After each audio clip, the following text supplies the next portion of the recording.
Hi, welcome to Eye Openers. I'm your host, Brittany Drozd, and each week I bring you insightful conversations with entrepreneurs that will help you make more money, become a strong leader, and build a business culture that you're proud of. Grab your coffee and let's dive in. Hi, and welcome to Eye Openers. Thank you guys so much for joining us. If it weren't for the audience, I guess I would just be talking to myself, but that's a show I enjoy as well.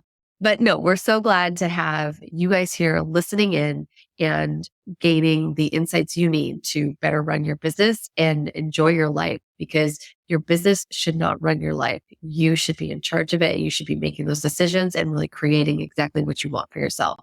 And that's exactly why I have really special guests on with us, guests that have been through this themselves, have considered how to make their business run differently so that they can enjoy more of their life too. So if that sounds like you are in exactly the right place joining us for Eye Openers today. So I want to kick us off with the first eye opener, which is, what are you drinking today? Daniel, thanks so much for joining us, and let us know, what is your beverage of choice? Yeah, it's I've got a cup of coffee here. That's usually, it's got all kinds of things in it in the morning, all the good health stuff. But by midday, it's just a nice cup of black coffee. Okay, great. So tell me, what do you put in it for health step in the morning? Yeah, the collagen. Do that. I actually do a little bit of honey rather than sugar. I don't know if it makes any difference, but do that. And then I believe it's like a MCT oil. Yes. The bulletproof, and then a little bit of unsalted butter as well. So put that all in there, and I'm trying to kind of wean off of caffeine, because I've got a triathlon coming up in a few months. So I'm slowly, I used to be like a 3 or 4 cup guy, and then I'm down to about 1 cup a day right now, and I still feel really good. All right. Good for you. Yeah. I'll never forget the first time I told somebody that I put butter in my coffee. They thought I was crazy. Yes, same. And I actually had to bring like a huge thermos to work one time. I had to it ended up being like a stick of butter in like this huge mug. Everyone's like, I'll bring some in. I'll let you guys try it. And they're like, oh, this is pretty good. I'm like, yeah. I wouldn't drink it, but it tastes like crap. That's great. And so I do some of that stuff too, and really love, I know for me, I definitely feel like it helps with the focus in the morning. But like you, I've become really conscious of how much caffeine I'm drinking. So you guys know I love coffee. I call it my first eye opener or insight of the day. Always helps hone me in, but at the same time, too much of a good thing is too much of a good thing. So a lot of people were talking about, during COVID, noticing how much coffee they were having and getting jittery, and maybe it wasn't, it was creating more anxiety for them, whatever. I've never gotten to that point, but I do know that switching to water is definitely helpful for my body. So how has it impacted your training? What have you noticed, and why are you making changes in that front? Yeah, the largest benefit for me, it's not so much for the current training, it's on race day. I'm training for an Ironman. My goal is to do this one in 12 hours. So you're starting at 7 a.m. and hopefully I'm done around 6 o'clock or 7 o'clock at night. But with that, they give you all these goo packets, and these health things, and they have caffeine in them. So if I was just doing my day-to-day stuff and I went and did this thing, the caffeine wouldn't have as much of an impact on me. So the hope is, and which I've experienced in the past, is you wean off, and then to the point where about a month before the race day, you're not drinking any caffeine. And then, not to get too far in details, but a really good cup of coffee in the morning kind of clears things out, so you're not having to stop for a bathroom break in the middle of the race. And then those goo packets that have caffeine in them are good too. So I've also noticed, on your point, Brittany, that drinking too much caffeine actually causes, I don't talk about in kids, but it really causes that midday crash. And there's nothing worse when you're trying to have a productive day, when you're I just want to take a nap so bad. And by slowly weaning off caffeine, I've actually got to the point where I'm feeling more energetic longer throughout the day. Yeah, completely. There is a point where it totally can be detrimental to, or your system is just shot from too much caffeine, like you were talking about. Somebody who I really respect and love to learn from is Dr. Andrew Huberman. I'm not sure if you're familiar with him, but Huberman Lab out of Stanford, he's a neuroscientist, and he talks about this, coffee is the biggest scam, because actually what's happening in your body can make you more tired if you drink too much. And for me to really understand the neuroscience of that, it was just it hit home. It was a total eye opener for me that, okay, I need to have some boundaries, or I love coffee, but I need to have some good, healthy boundaries around it, because it won't be serving me if I don't. So Well, Yeah, big time there. Most of us do not drink enough water. So I have a hard stop with coffee at around 11 and then and fully water after that.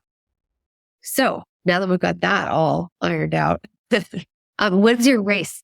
Just so I can Yeah, keep. it's been in Coeur d'Alene on June 25th. Okay, very cool. Right. So that's coming up 2 months. Yeah. Well, good luck to you on that. Thank you.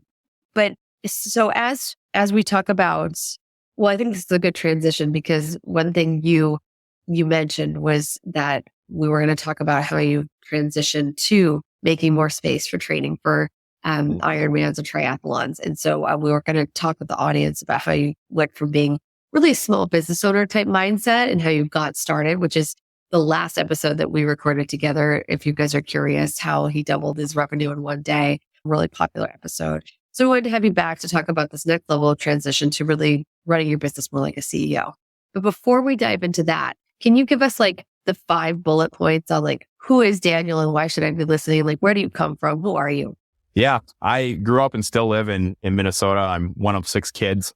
I grew up in an entrepreneurship family where we had nothing at certain points, and to the point where my parents have a very, very successful small business today.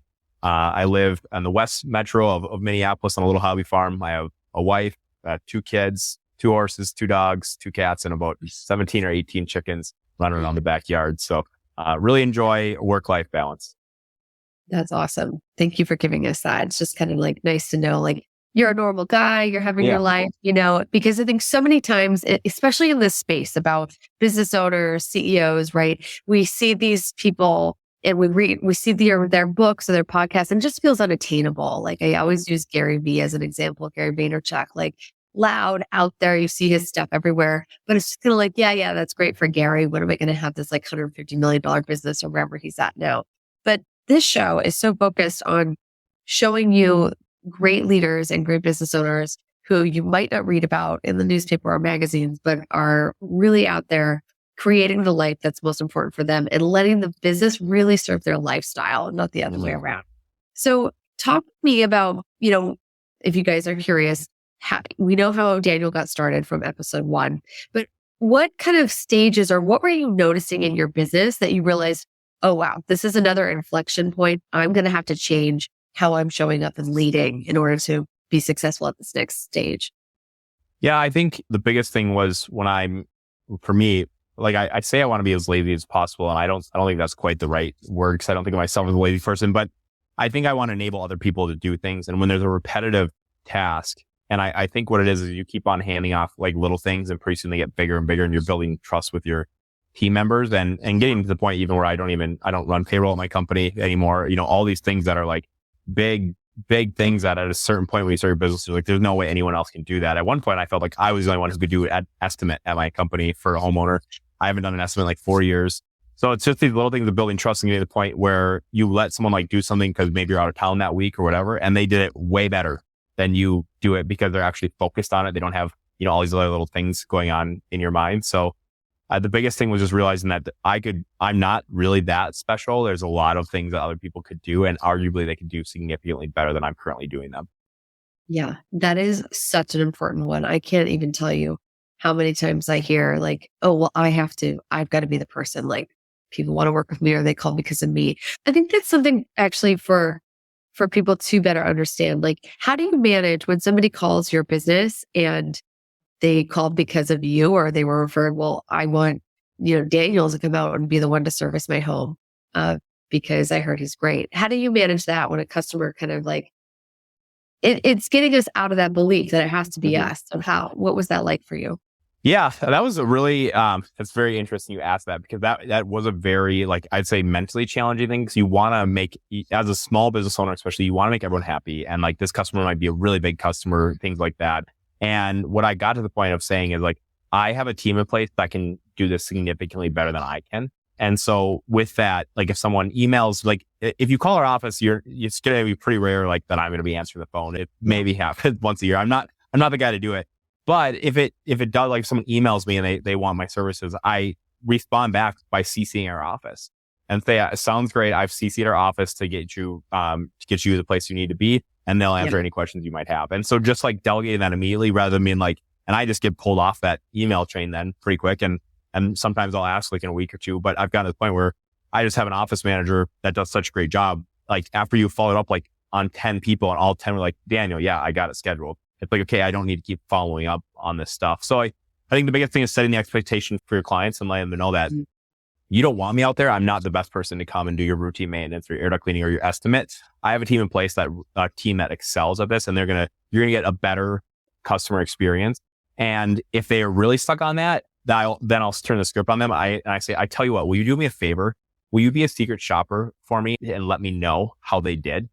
And because now they feel like they're still like getting a one-up thing if they really need that. But also we all have customers that are A, B customers, and we also have C, D, and F customers that you maybe want to get rid of. And if you can't service them on a scalable level, a different company might be a better fit for them. What a great point. Yeah.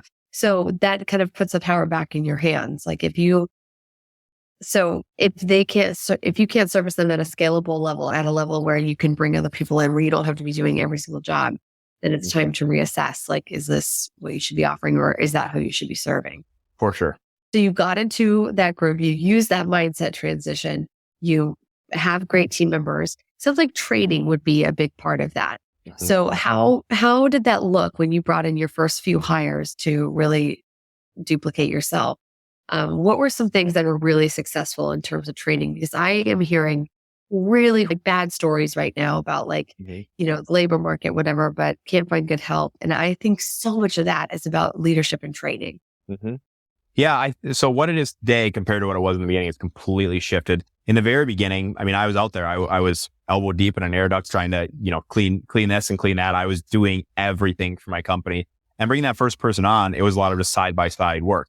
Here's why I do this, and here's the reason why. And so you're just explaining everything. You just keep on talking. Like you're not talking about, hey, what are you doing this weekend? I mean, yeah, there's a time and place for that, but we're on the job site. It's constantly like, here's another common problem that I find. And then eventually getting to the point for employee 2 through 5 or whatever it may be, that you're actually writing down this documentation of the who, why, what, when, and how on everything, every single thing you do, the way that we pull into someone's driveway, the way you knock on the door, the fact that you take 5 steps backwards, all those things are documented for that process so that a gentleman or gal who's hired into that role, who I may not even be, I'm not even part of the hiring process anymore. I'm not part of the training process.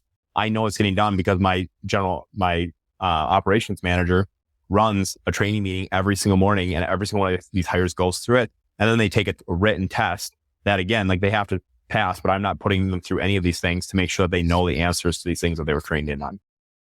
Wow. It's a really great system. And so I think the point that I really heard there was it's just constant iteration, right? Like you're constantly looking at how am I training? How can I make these improvements for them? Also for the company wide, right? And so that's what's so important. I feel like the mindset is often, okay, well, just tell me what I need to do. It's almost adopting that growth mindset and that learning mindset of, hey, it's not like getting to the destination. It's really this journey. And if we can adopt this iterative approach, then the more successful you'll be, right? Because what do we know? Things are going to change. Mm-hmm. Like this wouldn't be the game of entrepreneurship if everything stayed the same. We have to adapt. We have to innovate. And that's part of it. So just staying tapped in and constantly looking at your systems. So, we chatted a bit before this to hear about what you're up to. And it sounded like there were some significant moments where you were able to pause and reflect on what was going on in your business to help you achieve that next level of growth. Can you walk me through like maybe what happened to kind of give you that pause and say, whoa, I need to take a look at this? Or was it like a goal setting, or, what could have first created that pause? What do you do in those reflective pauses? And then what does it create? So I'll try to remind you of those 3 parts there. Yeah. So for us, we were trying to grow really, really fast, and it got to the point where I'm just not having fun. And the top line looks really awesome, but I probably would have been better off working at McDonald's for a year at a certain point, and but you look back and it's not quite that bad because you're building an asset, you're building a company, all that's great, but it's like, man, you're not really having fun. And so we had expanded to 5 owner-owned locations across the country, and it was becoming very difficult. We had 52 employees, and I'm not the type of person to micromanage. And like, even when I unnaturally am forced to, I absolutely hate it. I don't do a good job at it. And And so it got to the point where we just kind of started pulling back and just really evaluating, like, if this isn't making money and it's not bringing, joy or happiness into like the company and into my life, we just have to get rid of it. Like, it's not worth it. And so we just kind of started like it felt very organic. Just kind of be like, hey, this, when your whole team gets behind the fact that if it's not working, it's not bringing money, it's not profitable, let's get rid of this. And everyone's like, yeah, we agree. It got really easy just to start like scratching little things off. And pretty soon, like, you're selling a few vehicles, and like, luckily, I think it'll be the only time in my life we're making money on vehicles, appreciating asset, of 2021, 2022. But we leaned out, and we're just going to focus on the things that really are very profitable for our business and we all enjoy doing. And by coming together as a team and doing that, it freed up so much of my time. I went from working probably 55, 60-hour weeks, which some people are like, that's nothing. And you're right. But for me, I'm very focused on my young family and things like that. And to now the point on Kura Home as a whole, it's maybe 5 to 15 hours a week that I'm like giving it. Like, I'm basically responding to a few emails and answering a few phone calls of like one-off things. But I really got it. And we're more profitable than we have ever been by delegating these tasks, really focusing on, we're just going to do what makes money for the company. And it's higher customer satisfaction. Employees are sticking around longer. Everyone's happier. The bottom line looks beautiful. It's just a significantly better spot. Amazing. So I really don't want to gloss over any of that, because that's exactly why people are here right now, to learn how you did that. So how did you get that information? By understanding what was most profitable, what was most valuable to customers, to then, focus on that. How did you get that information? Yeah, I think it's first you're diving into your P&L, and for us, we get our P&L on a monthly basis. And, I love numbers. And even for me, sometimes I'm like, I just don't want to dive into this today, but you really got to like dive into, I think most people use QuickBooks, like diving into like, are these numbers correct? And we're still like catching little things that's like, hey, this $15 a month, subscription or whatever isn't needed. We can get rid of it. And it adds up at the end of the year. And so like, when I say we leaned out, I mean, like, we really were like, we're not going to let any fluff go. So diving into that. And then when you see a red flag on your P&L, diving deeper into that system and be like, okay, I need the manager to tell me, like, why is this crew only doing X amount per day when my expectation is that they could be doing this? And often they have like 3 or 4 excuses. And it's like, okay, well, here's the expectation. How can I help you get your team to that spot? But at the end of the day, like, you have to do it. I'm not going to be the one, like, I'm not going to come out here and be doing it for you, because it's your department. And so you enable people to do that. So you just keep on diving deeper and deeper and deeper. And you basically have to be an investigator in your own company. When the P&L looks odd, you can't just ignore it and be like, oh, I hope it'll fix itself by next month. Like, you have to fix things immediately, and then like take notes, say like, what's going on? What did we change? And then you look at it again the next month and be like, is this better or not? And you keep on slashing things. Good point. I get this question all the time, and I think you'll have a good answer. What do you look at? So when people like, I say, like, what's your dashboard? Like, we need to be checking into your dashboard. We need to understand these things. And then I get this question, well, what should be on my dashboard? So I'm curious, you mentioned the P&L, which that's profit and loss if you're not sure, or it's like looking at your QuickBooks statement to understand your accounts receivable, accounts payable, like exactly what your cash flow looks like. But people also believe, I've been in different schools of thought where the cash is a lag indicator. Like, that's a result of things that have already happened. Should you know where your cash is? Absolutely. You need to make payroll, right? Right. But beyond that, is there anything else that you're looking at on like kind of like a dashboard way to track how your company is doing? I do. I get a weekly email on Monday morning, and it's giving me a ton of data points from the previous week, but they're all summarized. So it's daily sales, so I can see the trends even down to that. And it's broken down into our 2 services of routine maintenance and air duct cleaning. It's telling me callbacks. If there was a cancellation, if someone canceled, it tells me that they canceled their service and why, especially for our reoccurring clients. We have 800 of them. And so if someone cancels, like, we need to see it. Like, if they moved, or so, like, one of the spouses decided to be a stay-at-home parent, or they lost their job, that's one thing. But if they're canceling because of quality, that's giving you a trigger to jump into that and talk to that manager. It's telling me if employees were sick or were late, like some of these key top things. It's like, okay, if everyone was on time, which we have bonus structures for, what were the sales like? Were there callbacks? Like, some of these key things that's like, okay, if all of a sudden 1 week we have 5 callbacks, that's a huge issue, because we should be having like 1 or 2 callbacks a month. So just some of these little key indicators that's like on Monday morning right off the bat, I'm getting an email usually by 10 a.m. that's telling me basically everything's good to go for the previous week. And if it's not, my executive assistant says that to me. And usually I can just reply to her and say, here's the concerning things. Please talk to that person and let me know what they say. Is that manually compiled? Does she create that for you, or is that a software that you're using? At this time, it is manually compiled because it's so basic that, just these basic things. And it would be really hard for us with our CRM, even though it's one of like the top CRM systems for home service industries in the country. I think it would be really tricky to get that to be automatically filled in. And each department puts in a few things. So I'd say each one of my managers probably spends 10 to 15 minutes a week sending that. And it's a very, very valuable time spent for me. That's fantastic. Yeah, that's awesome. So I hear, the P&L. So we're looking at money in and out, and where, how can we lean that?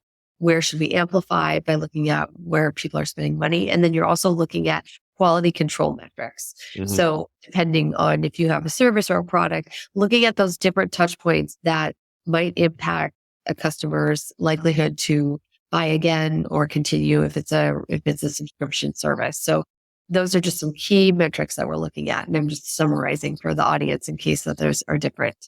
Okay. So let's say we talked about you have a metric, it's not favorable, it gets highlighted, you're sending that out and asking your EA to look into or let this person know. Mm-hmm.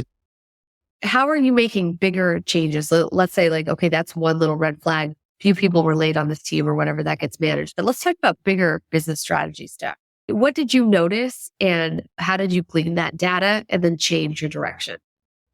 Yeah, I think for us, it's like even though you're running this business, and I think like at the end of the day, we all need to be in the business to run a profitable business. So for me, it's finding out like what are customers happy with and are we making money doing it? And then even though like I'd love to say like, hey, we're going to pull on 200 more customers this year. Well, that's really awesome. But did you pull on 3 or 4 last week?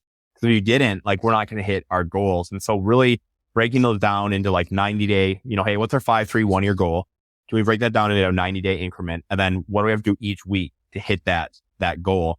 And you have to make it so simple of like whether either you did it, yes or no. And that's the same for our services. Like either you change the filter or you did it, yes or no. When we do like muddy things, like such as caulking, like it's so subjective because Brittany, you might say like the caulking at your house looks awesome. And I walk in and I'm like, this is way below our standards, or it could be worse and be vice versa. And you're the client. So you have to have like these yes or no things. Like, are you hitting your goals or not? And for us, what we've really found out, like, because we were growing really fast, like we were like doubling in size and the money wasn't quite getting to the bottom line. So it's like, hey, maybe if we grow at like 40%, we would still be running a 20% profit or whatever your profit goal is.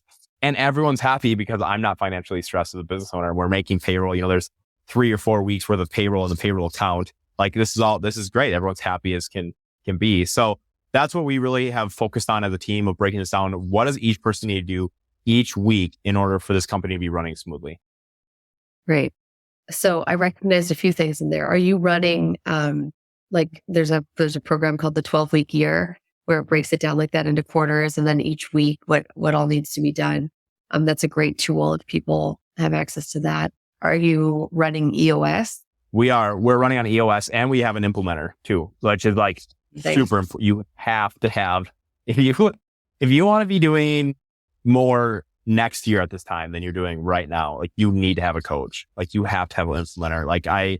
And this is coming from someone who like, I think I'm one of the most like the hardest person on myself. I feel like I'm very, very self-motivated and I'm like, oh, I don't need this person. And then when it came down to it, I'm like, I don't want to be wondering in 1 year where I could have been if I wouldn't have hired this person. And like worst case scenario, we do like a couple months here and we break off.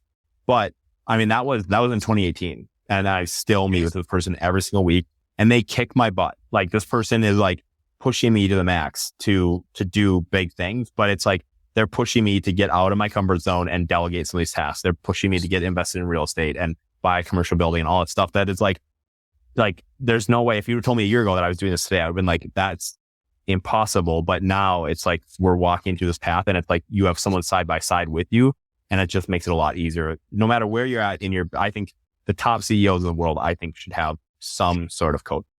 Yeah. Yeah. That's amazing. You guys, I promise I did not pay him to say that. And then one thing I tell people to ask if you're interviewing for a coach, ask them if they have their own coach, because as a coach, I pay my own person to get me to do the exact same things you just spoke about. It's not about, do I know that these are the things I should be doing? Yes, but it's like going to the gym and doing your own thing or having a trainer standing there. There's this level of performance and accountability, even as a driven person, that it changes the way that you show up. It changes the outcomes that you can achieve, right? It helps you see your blind spots. I mean, there are just so many benefits to it. So I really love that you shared that, and that you are getting so much benefit from your coach. So that is fantastic.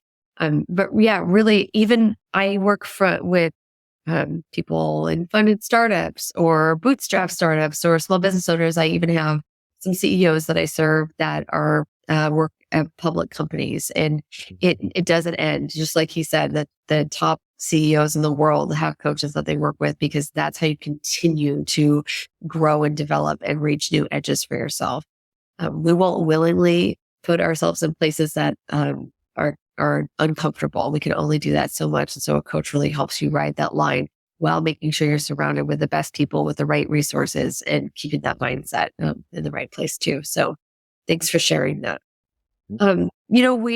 We talked a bit about how maybe things have changed in your business, like a change in model to licensing, and that was actually supported by you thinking about your lifestyle. So let's talk about how you really thought about kind of your family first, or the life you want to be living first, and then shaped your business to match that, to make that possible. Yeah, for sure. Kind of goes back to some of that, like we're trying to grow, and I'm a very competitive person. So I'm wanting to grow, and how can we grow without me having like fly all across the country to show Guy how to clean air duct, which I didn't want. And so we looked at a few different options, the corporate owned expansion, that wasn't the right thing for us.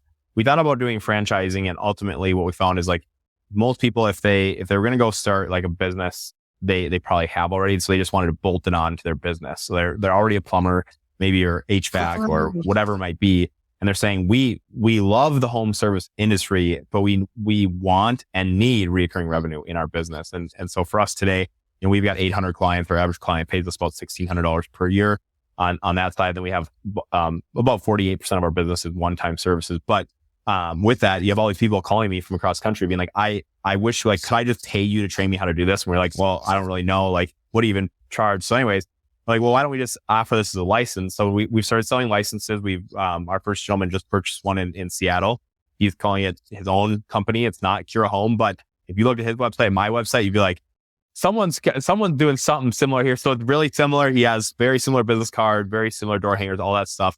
And he came to Minnesota, trained with us for a week. And now we meet once a week for about a half hour, and I can do that from the comfort of my home. And I'm coaching and mentoring him to build his business. And I think the real need out there, Brittany, which is why I'm sure why you have a business and a podcast. There's so many people out there. Like, we have a few short-term rentals.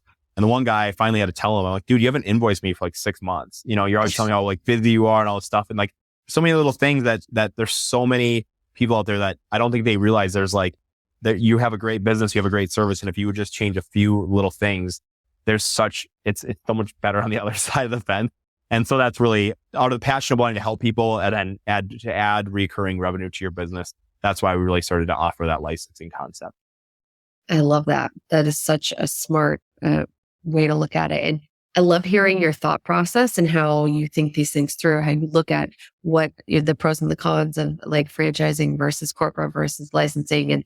And instead of just moving towards the thing with the most dollars, you made the choice that ultimately serves your lifestyle the best, and also your mission, right? Like, I want to help people. There's so many awesome service providers out there. There's so many people who are so great at the thing that they do, the technical skill set, yet they're just missing a few things. And they just made a few of those changes, like you said, that'd be so successful.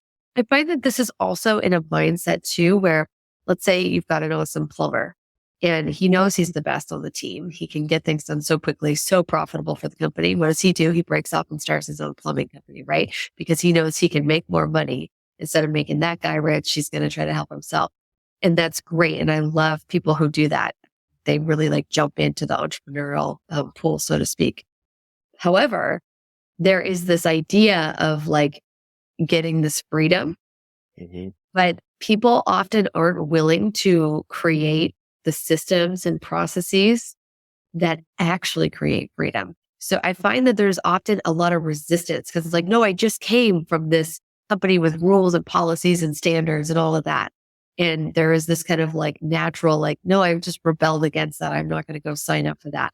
But if you don't, you are going to be in those 80-hour weeks. You're going to be reinventing the wheel every single day under the name of like freedom and saying that, no, I'm not going to do that because that's where I came from. The truth is that structure, system, processes, standard operating procedures, these things are the very thing that create that level of freedom. That's how you're able to work, like you said, like 5 hours on your home because you built all these things for that company so that you can deploy those or somebody else can stand in and like do the operating procedure that you created. So that's just like an important mindset that I keep running into. Do you see that as well?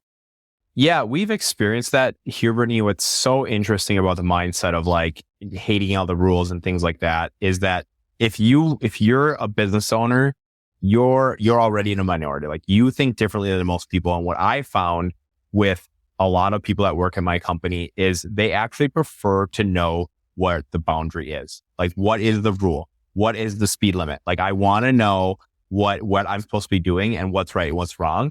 And for a lot of entrepreneurs, it like, you might be like, well, you just know, like, just do what's right, but for a lot of people, like, they want to know, like, they want to be trained in, like, when this happens, here's the right thing to do. And so with that, when we've tried to be like really casual or relaxed with our rules, our guys are actually worse off and they're not as happy as they are when we have consistent training meetings. They're frequently reminded of here's the way that Daniel as the owner wants it to be done. Everyone's happier. They're like, okay, great. I know I'm doing a good job because I just heard at this morning's meeting, this is the right way to do it. So it's tricky to have that mindset as an entrepreneur that people are going to be happier with more rules, but they want to know what platform am I playing in? Where's the rules? What's the line that I should be following? That's a really great point. And then that's often where, like an EOS implementer will bring me in or a systems process coach will bring me in because my specialty is people. And you're right. Like, it's only natural for us, like as humans, the way that our brain works is to think that we're having the same experience as this other person over here. But it's true that entrepreneurs work very differently. They're motivated by different things. And so you absolutely cannot assume that the people in your team or in your business have that same kind of common sense understanding or they're motivated by the same things. They absolutely are not.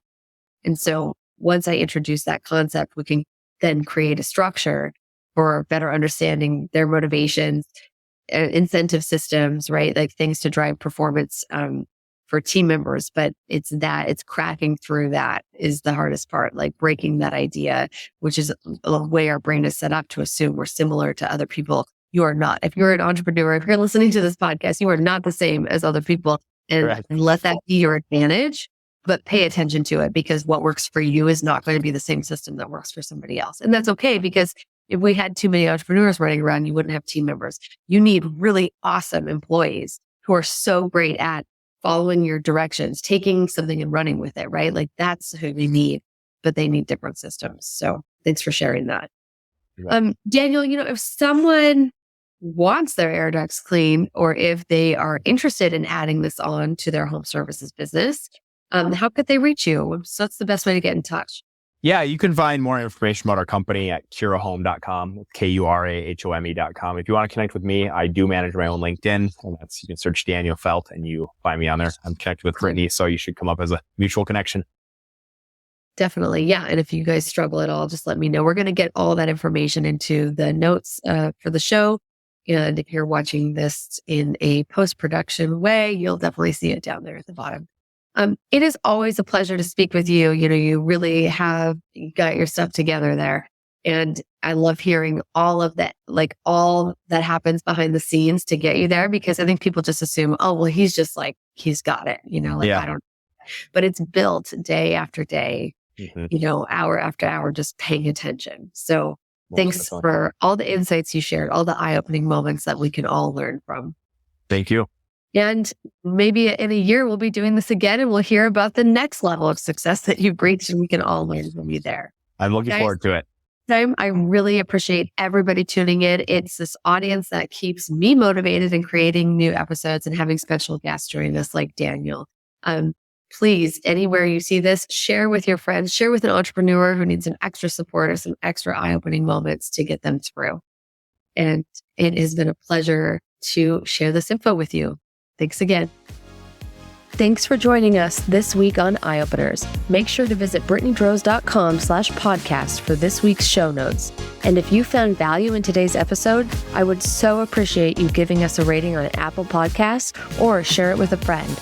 Also, don't forget to subscribe on Apple Podcasts, Spotify, Stitcher, or wherever you get your podcasts. This all helps to support the show.